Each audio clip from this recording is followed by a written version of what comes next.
الحمد لله نحمده ونستعينه ونستغفره ونؤمن به ونتوكل عليه ونعوذ بالله من شرور أنفسنا ومن سيئات أعمالنا من يهده الله فلا مضل له ومن يضلله فلا هادي له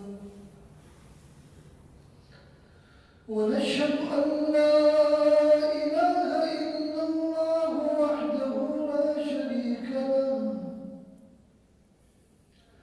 ولا نظير له ولا وزير له ولا مثل له ولا مثال له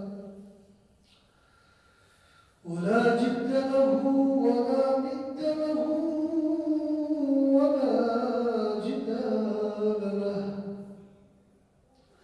ونشهد أن سيدنا وسندنا وشفيعنا وحبيبنا وحبيب ربنا ومولانا محمدا عبده ورسوله صلى الله تعالى عليه وعلى آله وأصحابه وبارك وسلم تسليما كثيرا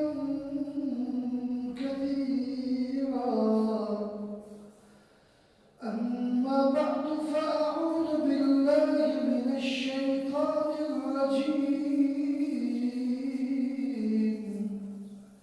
بسم الله الرحمن الرحيم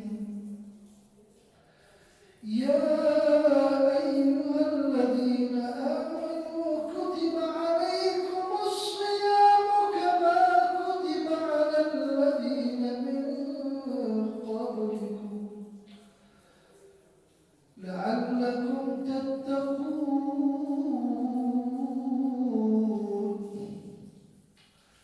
رب اشرح لي صدري ويسر لي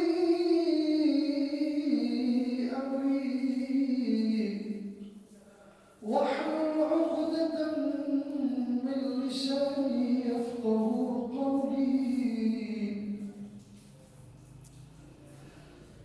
وعن سلمان الفارسي رضي الله تعالى عنه قال خطبنا رسول الله صلى الله عليه وسلم آخر يوم من شعبان فقال يا أيها الناس قد أضلكم شهر عظيم شهر مبارك شهر فيه ليلة خير من 1000 شهر جعل الله صيامه فريضة وقيام ليله تطوعا من تقلب فيه بخصلة من الخير كان كمن أدى فريضة فيما سواه ومن أدى فريضة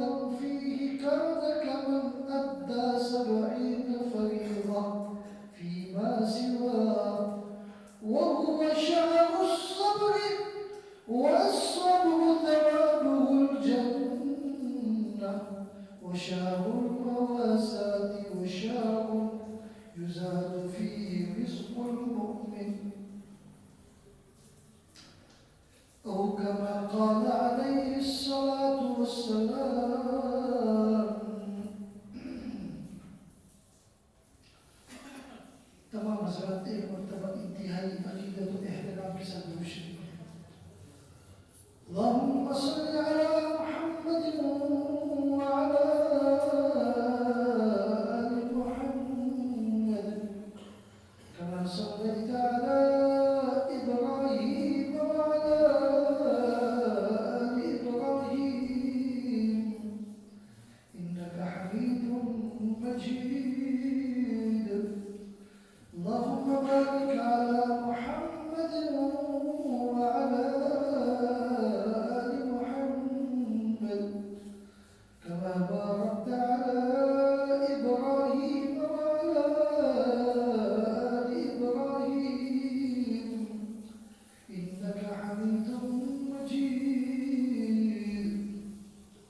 دوستوں، بزرگوں اور بھائیوں، اسلامی بھائیوں،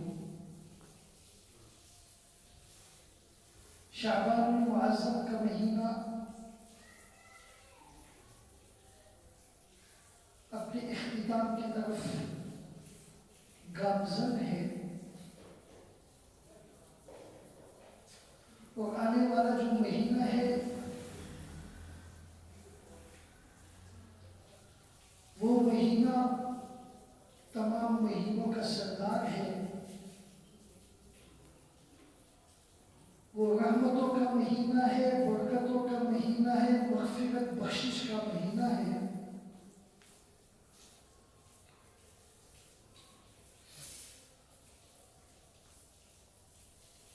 میرے آقا جناب محمد رسول اللہ صلی اللہ علیہ وآلہ وسلم رمضان کے مہینہ شروع ہونے سے پہلے صحابہ کے سامنے ایک خطبہ دیا تھا رمضان کے حوالے سے۔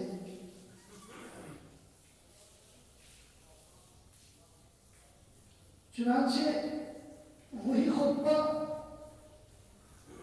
میں کوشش کروں گا کہ آپ کے سامنے پیش کروں،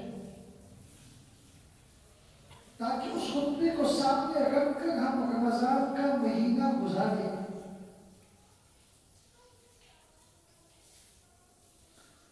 قرآن مجید فرقان حمید کا جب مطالعہ کرتے ہیں تو اللہ سبحانہ و تقدس نے سورۃ البقرہ میں ارشاد فرمایا، ایمان والوں، تمہارے اوپر رمضان کے روزے فرض کیے گئے ہیں، اور پھر ساتھ میں یہ بتلا دیا، کما کتب علی الذین من قبلکم، یہ روزے صرف تمہارے اوپر فرض نہیں ہے بلکہ تم سے جو پہلے امتیں گزری ہیں ان امتوں کے اوپر بھی یہ روزے فرض ہیں۔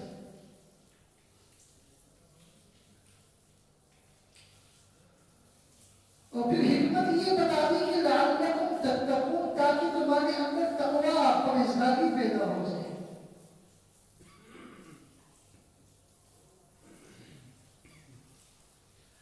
چنانچہ جب ہم سیرت کا مطالعہ کرتے ہیں، احادیث کا مطالعہ کرتے ہیں، تو پتہ یہ لگتا ہے کہ حضرت آدم علیہ السلام سے لے کر جناب عیسیٰ علیہ السلام تک جتنے بھی انبیاء آئے ہیں، اللہ سبحانہ و تقدس نے ان کے اوپر یہ جو عبادت ہے، اس عبادت کو کسی نہ کسی درجے فرض کیا ہے۔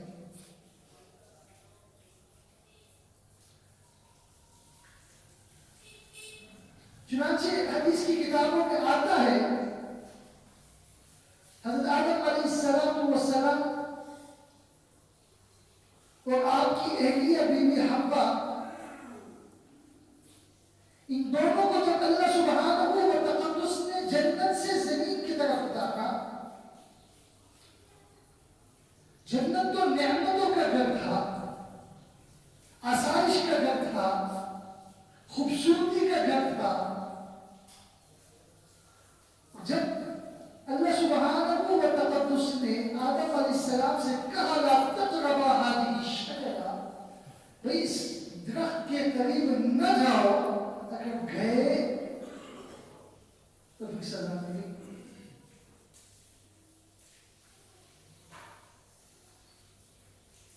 بہرحال اللہ سبحانہ و تقدس نے حضرت آدم علیہ السلام کو، حضرت حوا علیہ السلام کو، دونوں کو اس عمل کے بعد دنیا میں بھیج دی۔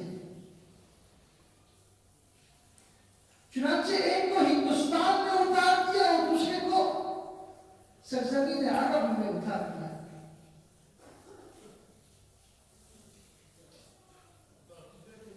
حضرت آدم علیہ السلام جب دنیا میں آئے تو انتہائی پریشان ہوئے، حد سے زیادہ اللہ کے ساتھ ڈگرنے لگ گئے۔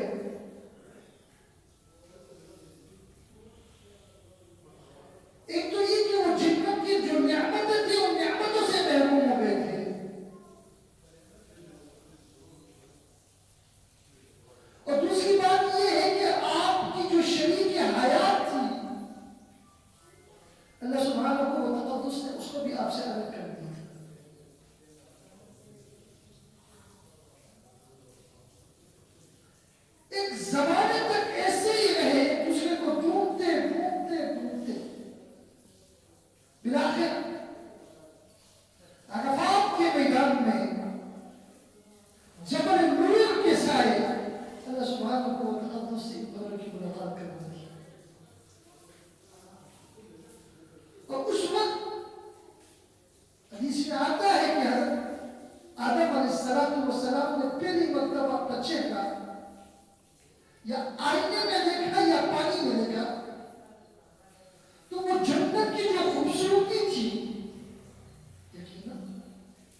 اور پھر جنت کی آسائش ہو، جنت کی راحتیں ہوں، جنت کی نعمتیں ہوں، تو اس کا کیا کیا؟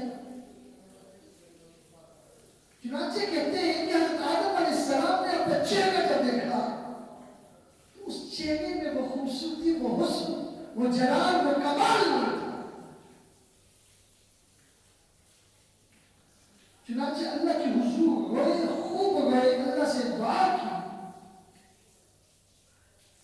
تو اللہ کی طرف سے حکم آیا کہ ان ایام میں آپ روزہ رکھیں، اور ان ایام کو ایام 20 کہا جاتا ہے، کیونکہ یہ جو وقت تھا جب یہ آپس میں ملے ہیں، یہ وقت کہا جاتا ہے کہ مہینہ بالکل اپنے جوبن کے اوپر تھا، سورج کی اتنی زبردست دن میں روشنی ہوتی تھی اور رات میں چاند کی روشنی ہوتی تھی۔ تو اللہ کی طرف سے حکم آیا کہ اگر تم اپنے حسن کو، اپنے جمال کو، اپنی خوبصورتی کو واپس لانا چاہتے ہو تو ایام میں روزہ رکھو۔ چنانچہ آدم علیہ السلام نے 13، 14، 15 اپنے روزہ رکھا، تو ہر مہینے کے 13، 14، 15 کو آپ روزہ رکھا کرتے تھے۔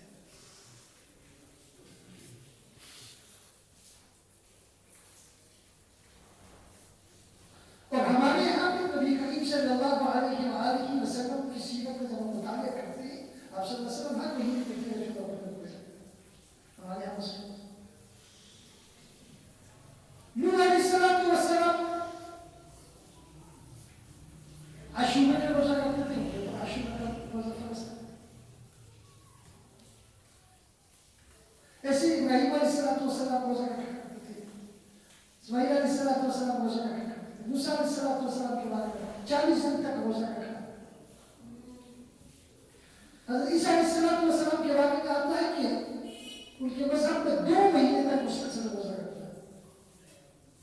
حضرت داؤد علیہ السلام کے بارے میں آتا ہے کہ وہ ایک دن افطار کرتے تھے، ایک دن روزہ رکھتے تھے، یعنی یہ کہ پورے سال 12 مہینے میں 6 مہینہ ان کا روزہ ہوتا تھا اور 6 مہینے وہ افطار کیا۔ اور پھر یہ جو مہینہ ہے، جو اس کی عظمت ہے، اس کی عظمت کی وجہ اللہ سبحانہ و تعالیٰ نے اپنی تمام آسمانی کتابیں اس مہینے میں نازل کی۔ ابراہیم علیہ السلام کے اوپر صحیفے نازل ہوئے رمضان میں نازل ہوئے، تورات نازل ہوا رمضان میں نازل ہوا، زبور نازل ہوا رمضان میں ہوا، قرآن مجید، فرقان حمید نازل ہوا رمضان میں، انجیل نازل ہوا رمضان میں۔ تو یہ جو مبارک مہینہ ہے، جو اس کی عزت ہے، احترام ہے، اس کی وجہ یہ ہے کہ اللہ سبحانہ و تعالیٰ نے اپنے تمام کلام، تمام کتابیں، تمام صحیفے اس میں نہیں ہیں۔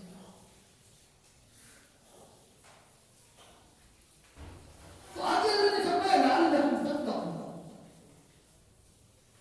پرہیزگاری کس کو کہتے ہیں؟ پرہیزگاری کس کو کہتے ہیں؟ جب آپ کے سامنے کھانا موجود ہے، آپ اس کھانے سے فائدہ نہیں اٹھاتے، بھوک آپ کو لگی ہے، آپ کے سامنے پانی موجود ہے، سخت پیاسے ہیں، گرمی ہے، ٹھنڈا پانی موجود ہے، لیکن آپ پیتے نہیں۔ آپ کے ساتھ آپ کی اہلیہ موجود ہے، لیکن اپنی خواہش پوری نہیں کرتے ہیں، حالانکہ کوئی درمیان میں حجاب نہیں، کھاتے بھی نہیں، پیتے بھی نہیں، اپنی خواہش بالکل ہی نہیں کرتے ہیں۔ وجہ کیا ہے؟ اللہ نے بولا یہ پرہیزگاری ہے کہ کوئی دیکھ نہیں رہا ہے، کوئی دیکھ نہیں رہا ہے، کمرے کے اندر موجود ہیں، کھانا آپ کے سامنے رکھا ہوا ہے، پینا آپ کے سامنے رکھا ہوا ہے، دسترخوان بچھا ہوا ہے، افطاری سے پہلے بچے آپ کے سامنے ہیں، کھا رہے ہیں اور آپ کے منہ میں دیکھ رہے ہیں، آپ نہیں کھا رہے۔ کیوں؟ وجہ یہ ہے کہ وہ وقت ابھی پورا نہیں ہوا، جب اللہ کا حکم ہوگا تب افطاری کریں گے، یہ فرض کریں گے. تو فرمایا لعلکم تتقون، تاکہ تمہارے اندر تقوی ہو. حضرت سلمان فارسی رضی اللہ تعالی عنہ فرماتے ہیں کہ میرے محبوب جناب محمد رسول اللہ صلی اللہ علیہ وآلہ وسلم نے شعبان کے آخری دنوں میں رمضان آنے والا تھا تو صحابہ کو جمع کیا، اور جمع کرنے کے بعد ایک خطبہ دیا میرے محبوب. فرمایا یا ایھا الناس قد اظلکم شهر عظیم، ان قریب تمہارے اوپر آنے والا ہے ایک عظیم مہینہ، عظمتوں سے بھرپور مہینہ. یہ عظیم سب سے اونچا مرتبہ جس کا. چنانچہ قرآن مجید کا جب مطالعہ کرتے ہیں، قرآن کہتا ہے ان الشرک لظلم عظیم، شرک بہت بڑا گناہ ہے، اس سے کوئی بڑا گناہ نہیں. وَهُوَ الْعَلِيُّ الْعَظِيمُ، اللہ سبحانہ و تعالیٰ اس کی ذات سب سے اونچی ذات ہے. اللہ کی ذات سے کوئی بڑھ کر ذات ہے. تو یہ شہر عظیم فرمایا ہے، یہ عظمتوں والا مہینہ ہے، محبتوں والا مہینہ ہے، برکتوں والا مہینہ. شہر مبارک، اس میں برکت ہے کی برکت ہے. اللہ کی طرف سے برکتوں کا نزول ہوتا ہے، اللہ کی رحمتیں موسلادھار بارش کی طرح برستی ہے.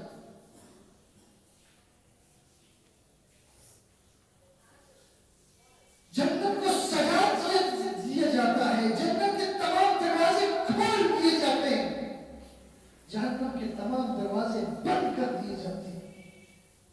کیوں؟ برکت والا مہینہ. کیوں؟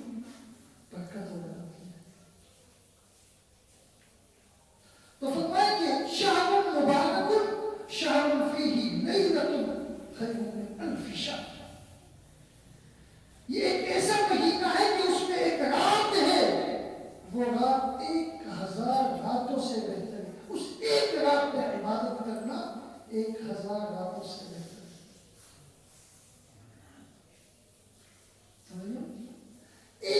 ایک ساتھ ایک لمحہ بڑا قیمتی ہے.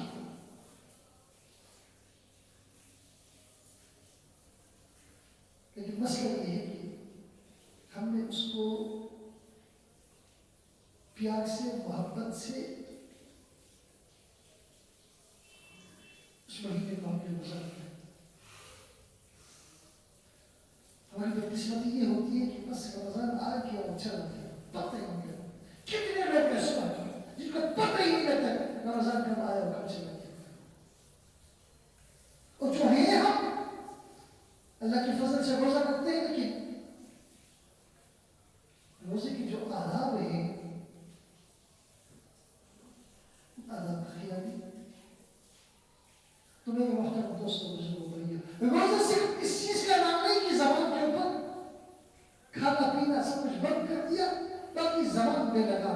نہیں، زبان کے اوپر لگام رکھنا ہوگا، زبان کو کنٹرول میں رکھنا ہوگا. اس لیے کہ اللہ سے لینے کا مہینہ ہے بھائی. جہاں 2 رکعت نفل آپ پڑھیں فرض کے برابر ثواب، ایک فرض پڑھے 70 فرائض کے برابر ثواب. جہاں آپ کے لیے اور میرے لیے آسمان سے نیچے اور زمین سے اوپر اور زمین سے نیچے جتنے بھی مخلوقات ہیں، میرے اور آپ کے لیے مغفرت اور بخشش کی دعا کرتے ہیں. اٹھتے ہوئے پرندے میرے آپ کی بخشش کی دعا کرتے ہیں، دیکھتے ہوئے سمندر کی جو مچھلیاں ہیں میرے آپ کی بخشش کی دعائیں کرتے ہیں. تو فرمایا کہ وہ شہر عظیم، اللہ سبحانہ و تقدس نے صیامہ فریضہ، اللہ نے اس کے روزے فرض کیے. فمن شہد منکم الشہر فلیصمہ، جو بھی رمضان کے مہینے کو پالے تو فرمایا کہ وہ رمضان کے روزے رکھے. جو بھی رمضان کے مہینے کو پالے وہ رمضان کے روزے رکھے. بھائی ہمارے یہاں تو بیماریاں زیادہ ہو گئی، شوگر کی بیماری ہو گئی, بلڈ پریشر کی, دل کی, فلاں فلاں. ہر دوسرا بندہ ڈاکٹر کے پاس جاتا ہے تو ڈاکٹر کی طرف سے یہ آتا ہے کہ بھائی آپ کو رمضان کی روزے رکھیے. ٹانگوں میں تکلیف ہے, ڈاکٹر کے پاس جاتا ہے, بس آپ سجدہ نہیں کرنا ہے, آپ نے تحیات بھی نہیں بیٹھنا.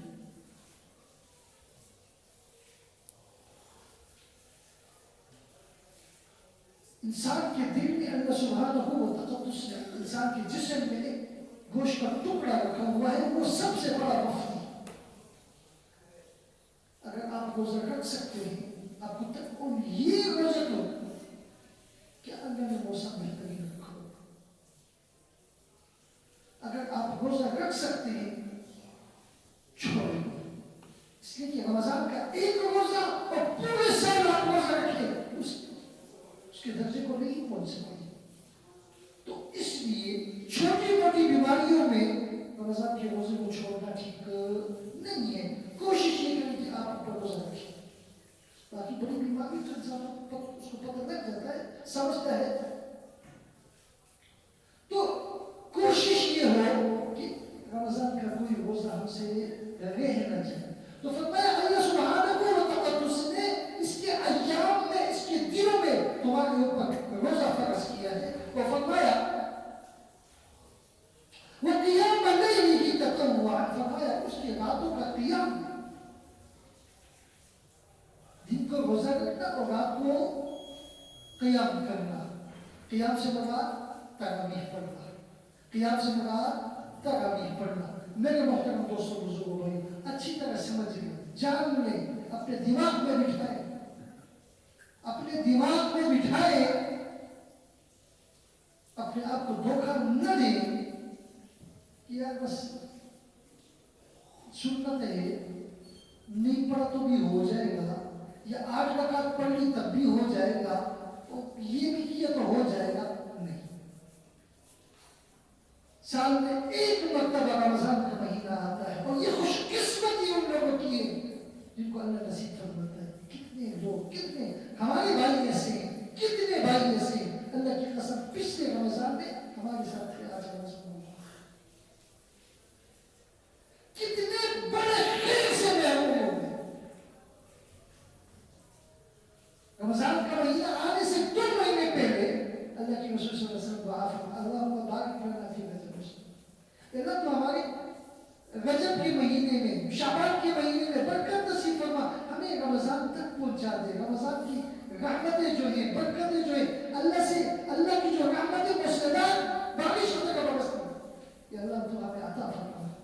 تو کتنے ہمارے بھائی ایسے ہیں جو پچھلے سال موجود تھے, ماشاءاللہ جوان بھی تھے, کوئی بیماری بھی نہیں تھی, سب کچھ تھا, لیکن آج ہماری اس صف میں موجود نہیں, ہماری مجلس میں موجود نہیں. تو اس لیے یہ اللہ کی طرف سے ایک بہترین موقع ہے جو اللہ ہمیں نصیب کر رہا ہے, ضائع نہ ہونے دیں. نماز تراویح کی جو نماز ہے, تراویح کی نماز 1 نہیں, 2 نہیں, 20 حدیث اس حوالے سے موجود ہے. آپ لوگ سمجھیں نہیں سمجھیں؟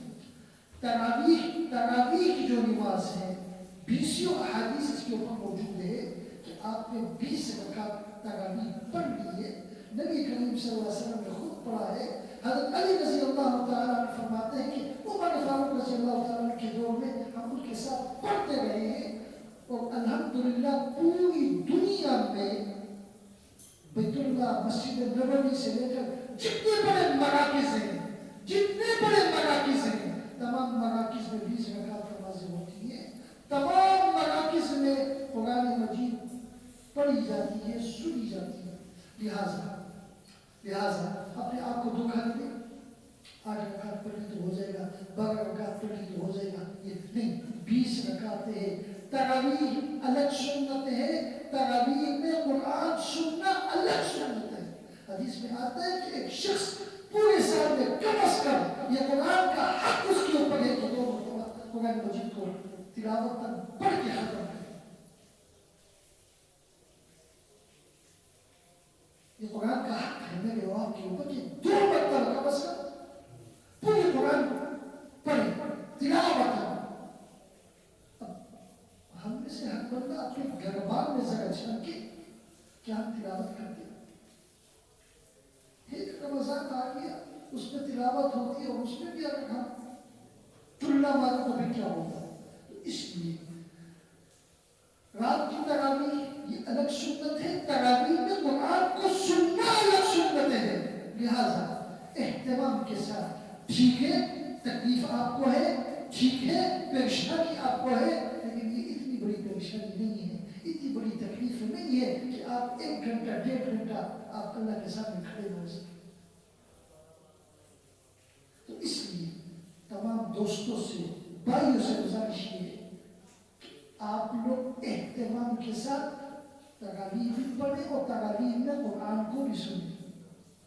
اور رمضان کا حق تو یہ تھا کہ پورے رمضان میں ساتھ ساتھ قرآن چاہتا، اس لیے کہ رمضان کو جو اللہ نے عزت دی ہے وہ عزت ہی اس کرم کی وجہ سے دی ہے۔ ہمارے یہاں کیا ہوتا ہے؟ ہمارے یہاں کیا ہوتا ہے؟ 5 دنوں میں 6 دنوں میں فارغ، اس کے بعد چھٹی۔ بات سمجھ میں نہیں ہے؟ میں ہر سال میری تمنا یہ ہے کہ کاش کے تمام مساجد میں ایک اعلان ہو، سب مسجدوں میں یہ ہو کہ ہر روز 1 سپارہ 1.25 سپارہ اور پورا رمضان قرآن سے برکتیں ہم لیں۔ لیکن ہماری بدقسمتی یہ ہے کہ اگر کہ اس پار جائے آپ کو تمام مسجدوں میں ہی قرآن کا 1 پارہ 100 پارہ ملے گا۔ ان کے ختم قرآن رمضان کے آخری عشرے میں ہوتے ہیں، 27 کو 26 کو 28 کو وہ قرآن ختم کرتے ہیں۔ مذہبی یہ ہم کیا کرتے ہیں؟ شروع کے 10 دنوں میں 5 دنوں میں 6 دنوں میں ختم مکمل، اور اس کے بعد پھر مسجدیں لے کر ہو جاتی ہیں، مسجدیں خالی ہو جاتی ہیں، بازاروں کی رونق بڑھ جاتی ہے۔ اللہ کی قسم یہ تو اللہ سے لینے کا مہینہ تھا، اس میں بھی ہم دنیا میں لگ گئے۔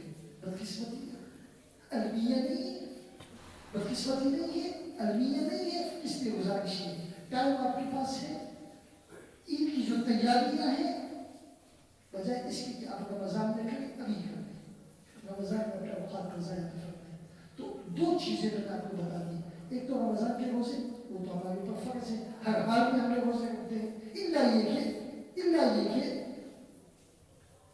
ومن كان مريضا او على سفر فعدة من ايام اخرى۔ اللہ سبحانہ و تقدس نے اتنے رحیم کریم ذات ہے کہ ہماری طبیعتوں کا بھی خیال رکھا ہے۔ اگر آپ مریض ہیں روزہ نہیں کر سکتے، اجازت آپ کو ہے۔ اگر آپ مسافر ہیں، سفر میں ہیں، کہیں جا رہے ہیں، اللہ کی طرف سے اجازت ہے، روزہ نہیں کر سکتے۔ لیکن جب ایسا نہیں ہے تو چھوٹی موٹی سر میں درد ہو گیا تو روزہ نہیں رکھا، بخار ہو گیا روزہ، پیٹ خراب ہو گیا روزہ نہیں رکھا۔ یہ اللہ کی جو نعمت ہے اس کی ناقدری کے مترادف ہے۔ آپ لوگ سمجھیں نہیں سمجھیں؟ بہرحال اللہ نے سمجھنے کی توفیق عطا فرمائے۔ یہ جو رمضان جو آنے والا ہے اس کے لیے خوب تیاری کرنے کی توفیق عطا فرمائے، جذبے کے ساتھ، محبت کے ساتھ، شوق کے ساتھ رمضان کا استقبال کریں۔ آپ لوگ سمجھیں نہیں سمجھیں؟ سمجھ نہیں سمجھیں؟ آپ کے چہروں کے اوپر ناگواری والا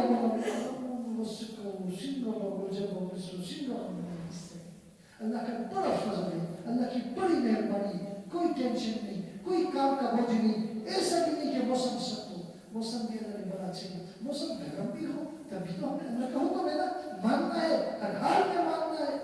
تو اب اللہ نے فضل کیا ہوا ہے، موسم بھی اچھا ہے، ٹھیک ہے، گرمیاں بھی نہیں ہے۔ اب آپ کے پاس کوئی ایکسکیوز نہیں ہے کہ آپ یہ کہیں کہ میں تراویح میں اس لیے نہیں کھڑا تھا گرمی زیادہ تھی، تراویح میں اس لیے نہیں کھڑا تھا کہ پانی زیادہ پی لیا تھا، پیٹ بھر گیا تھا، پیٹ بھول گیا تھا۔ نہیں، اپنے کھانے پینے کو کم کر دیں، شوق کے ساتھ، اطمینان کے ساتھ، احترام کے ساتھ مسجدوں میں جائیں، نمازیں خوب پڑھیں، تراویح کی نماز بھی خوب پڑھیں اور تراویح میں قرآن بھی خوب سنیں۔ اللہ ہمیں سمجھنے کی توفیق عطا فرمائے، عمل کرنے کی توفیق عطا فرمائے اور شریعت کے مطابق زندگی گزارنے کی توفیق عطا فرمائے۔ ہمارے یہاں اوپر چونکہ صفحے رکھنے کے لیے ہمارے پاس کوئی جگہ نہیں تھی، تو ایک اسٹور کے طور پر اوپر